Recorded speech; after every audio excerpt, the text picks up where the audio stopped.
შეერთებულ შტატებსა და ირანს შორის ზავი დასრულდა.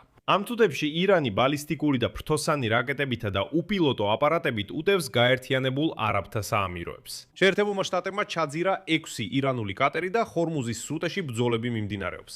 პენტაგონმა ახლო აღმოსავლეთში ომის ახალი ფაზა გამოაცხადა, მას შემდეგ რაც ორშაბათს შეერთებულმა შტატებმა და ირანმა დარტყმები გაცვალეს, ხოლო გაერთიანებულმა არაბთა საამიროებმა თეირანი რაკეტური თავდასხმების განახლებაში დაადანაშაულეს. თუმცა აშშ-ის თავდაცვის მინისტრმა პიტ ჰექსეტმა განაცხადა, რომ ვაშინგტონის მიზანია საზღვაო მიმოსვლის დაცვა ირანული აგრესიისგან. და რომ ამერიკული ოპერაცია პროექტი თავისუფლება, რომელიც არმუზის სრუტეში ტარდება, სადაც აშშ-ის საზღვაო ძალები გემებს სპარსეთის ყურიდან გამოხავთ, დროებითია. ამით მან სცადა დაემცირებინა დაძაბულობა, რადგან მიმდინარე მოვლენები რეალურად ახალ ესკალაციას ნიშნავს. ამავე დროს თეთრ სახლში დაბნეულობაა, რადგან აშშ-ის დაზვერვის მონაცემებით ირანზე ბოლო 2 თვის განმავლობაში განხორციელებულმა დარტყმებმა არანაირად არ შეცვალა დრო, რომელიც თეირანს ბირთვული იარაღის შესაქმნელს სჭირდება. ეს ნიშნავს, რომ ირანის ბირთვულ ობიექტებს რეალურად კრიტიკული ზიანი არ მიუღიათ. მე მქვია ალექსეი პეჩი. მოდით ერთად განვიხილოთ ეს თემა, მაგრამ სანამ დავიწყებთ, გთხოვთ გამოიწერეთ არხი, მოიწონეთ ეს გამოშვება და დაწერეთ ნებისმიერი თქვენი კომენტარი ვიდეოს ქვეშ. ეს ძალიან მნიშვნელოვანია კონტენტის პოპულარიზაციისთვის YouTube-ზე და ამისთვის მადლობას გეტყვით. გარდა ამისა, გამოიწერეთ ჩემი Telegram არხი Pechi News-ი, ბული აღწერაში ამ ვიდეოს ქვეშ, იქ ჩვენ ვაქვეყნებთ ოპერატიულ სიახლეებს, როგორც კი ისინი შემოდის. მოდი დავიწყებ ბოლო სიახლეებით. კერძოდ, ახლა იუწყებიან, რომ გაერთიანებული არაბთა საამიროები ირანის თავდასხმის ქვეშ არიან. ირანმა კვლავ გაუშვა ბალისტიკური რაკეტები, ფრთოსანი რაკეტები და უპილოტო აპარატები. ამ ფონზე აშშ-ის თავდაცვის მინისტრმა პიტ ჰექსეტმა განაცხადა, რომ ვაშინგტონის მიზანია ირანის აგრესიისგან არმუზის სრუტეში საზღვაო გადაზიდვების დაცვა. გავიმეორებ, რომ იქ ამჟამად მიმდინარეობს ოპერაცია. როდესაც შეერთებული შტატების სამხედრო საზღვაო ფლოტი უნდა დაეხმაროს კომერციულ გემებსა და ტანკერებს სპარსეთის ყურიდან გამოსვლაში არმუზის სრუტის გავლით, სადაც ირანი მაინც ესხმის თავს გამავალ გემებს, პიტ ჰექსეტი ამტკიცებს, რომ ეს ოპერაცია არანაირად არ უკავშირდება სრულმასშტაბიან სამხედრო ოპერაცია ეპიკური რისხვას და დროებით ხასიათს ატარებს. პენტაგონის ხელმძღვანელმა ასევე დაამატა, რომ შეერთებულ შტატებსა და ირანს შორის ზავი ძალაში რჩება, თუმცა თეირანმა გონივრულად უნდა იმოქმედოს. მაგრამ რეალობაში, რა თქმა უნდა, სულ სხვა რამ ხდება. რამდენიმე კვირიანი ზავის შემდეგ ახლო აღმოსავლეთში ომი შეიძლება ისევ სრული ძალით აგორდეს. გაერთიანებული არაბთა საამიროები იუწყებიან ირანის მხრიდან თავდასხმებზე. გარდა ამისა, დარტყმის ქვეშ აღმოჩნდა ომანიც, რომელიც თითქოს ირანთან დაახლოებისკენ მიდიოდა. ხორმუზის სრუტეში, როგორც ჩანს, დილით ინტენსიური შეტაკებები მოხდა აშშ-ის არმიასა და ირანის ისლამური რევოლუციის გუშაკთა კორპუსს შორის. ამერიკელი ადმირალ ბრედ კუპერის თქმით, ამერიკელებმა ესროლეს და ჩაძირეს ისლამური რევოლუციის გუშაკთა კორპუსის 6 მცირე ხომალდი. ვერტმფრენებმა გაანადგურეს ეს ხომალდები მას შემდეგ, რაც მათ რაკეტებითა და დრონებით შეუტიეს აშშ-ს დაცვის ქვეშ ხობ ხომალდებს.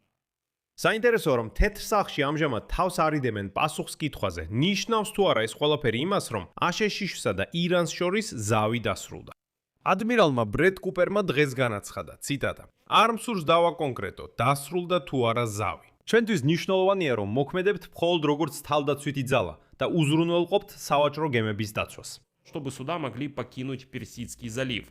აშშ-ის პრეზიდენტმა დონალდ ტრამპმაც არ უპასუხა კითხვას, მოქმედებს თუ არა ჯერ კიდევ ზავი აშშ-სა და ირანს შორის. ჟურნალისტ ჰიუ ჰიუიტის კითხვაზე, დასრულდა თუ არა ცეცხლის შეწყვეტა, ტრამპმა არაპირდაპირ უპასუხა და თქვა, ციტატა: ამას ვერ გეტყვით. აქ მნიშვნელოვანია გავიხსენოთ, რომ მანამდე იგივე ტრამპმა Fox News-ის ეთერში ირანს მკაცრი საპასუხო ზომები დაემუქრა იმ შემთხვევაში, თუ ამერიკულ გემებს არმუზის სრუტეში ან პერსიის ყურეში შეუტევდნენ. მოგვიანებით მან განაცხადა, რომ ირანთან ომი სამხედრო თვალსაზრისით ძირითადად დასრულებულია, მაგრამ თავდასხმები უკვე მოხდა. აქ კონტექსტს აგიხსნით. აშშ-ის პრეზიდენტმა დონალდ ტრამპმა გამოაცხადა ინიციატივა კომერციული გემების მოძრაობის ადგენის შესახებ ხორმუზის სრუტეში ორშაბათის დილიდან, ხოლო ირანმა დაემუქრა, რომ ცეცხლს გაუხსნის გემებს, რომლებიც კოორდინაციას არ განახორციელებენ. და სწორედ იმავე ორშაბათს აშშ-ის ცენტრალური სადლობის მეთაურმა, ადმირალმა ბრედ კუპერმა, აღიარა, რომ ირანმა მართლაც გაუშვა ფრთოსანი რაკეტები აშშ-ის სამხედრო საზღვაო ფლოტის გემებზე და უპილოტო აპარატები კომერციულ გემებზე. კუპერის თქმით, პასუხად ამერიკულმა ძალებმა, მათ შორის სამხედრო ვერტმფრენების დახმარებით, გაანადგურეს 6 ირანული მცირე კატერი. ამის შემდეგ სამხრეთ კორეულ სათვიქთო გემს ცეცხლი გაუხსნეს. კერძოდ მან განაცხადა, ციტატა: სამხრეთ კორეული გემის გარდა ამ დროისთვის არ დაფიქსირებულ რაიმე დაზიანება სხვა გემზე, რომელიც სრუტეში გადის. უკვე სამშაბათს აშშ-ის თავდაცვის მინისტრმა პიტ ჰექსეტმა სამხრეთ კორეა მოუწოდა შეუერთდეს ირანის წინააღმდეგ სამხედრო მისიას.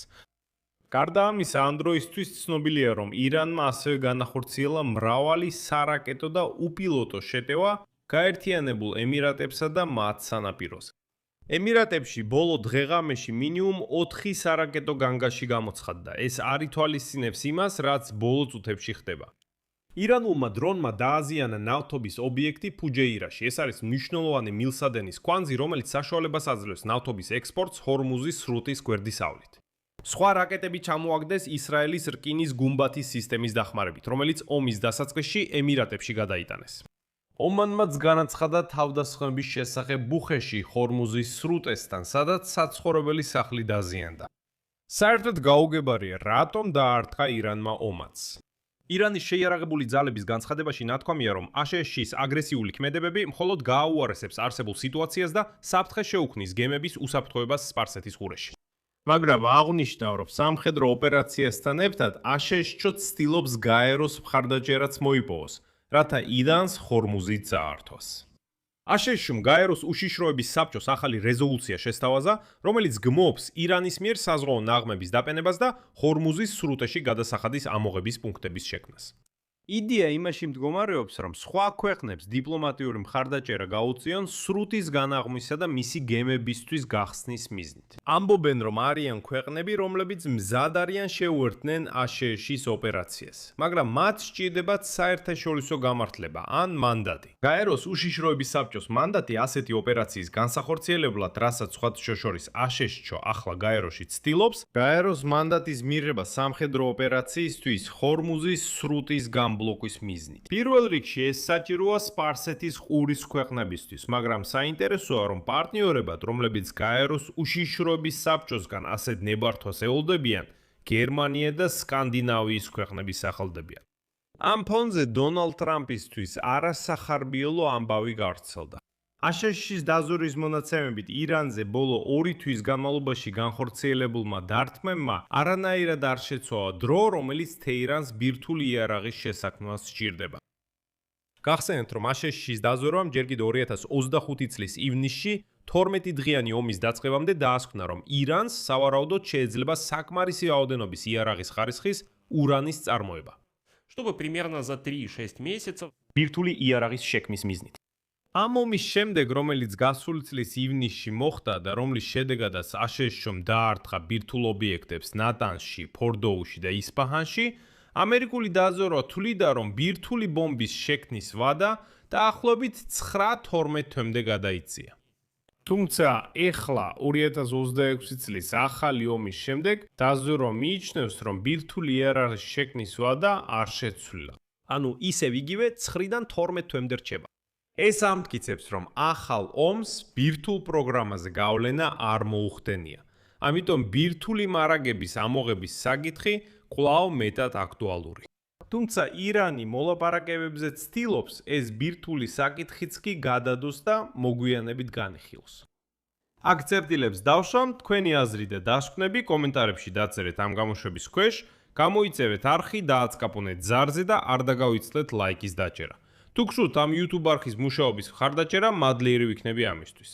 ამაზე აკეთება შეგიძლიათ ნებისმიერი დონატის ან ფასიანი სპონსორული გამოწერის საშუალებით, მულებითა და რეკვიზიტებით, რომლებიც მითითებულია ამ ვიდეოს აღწერაში, ან თქვენს ეკრანებზე მოცემული QR კოდით. ამით ყველაფერი დასრულდა. იზრუნეთ საკუთარ თავზე, ყველას მშვიდობით.